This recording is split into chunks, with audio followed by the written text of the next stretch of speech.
2024 आर्थिक वर्ष पर साधारण बजेट आगामी 25 तारीख रे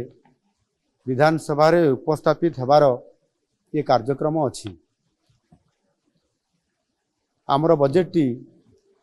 जेपरी वास्तव रे लोकंकर बजेट हेकरी लोकंक पाखरे उपस्थापना हो पारिबो, समस्तंकर आशा आकांक्षा को प्रतिफलित करि पारिबो, सेथिपाई ए उद्यम जारी रही। आउ एथिपाई मध्य ऑनलाइन जरिया रे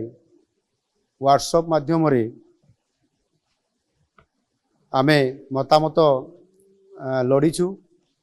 एवं अति सुखद खबर अछि जे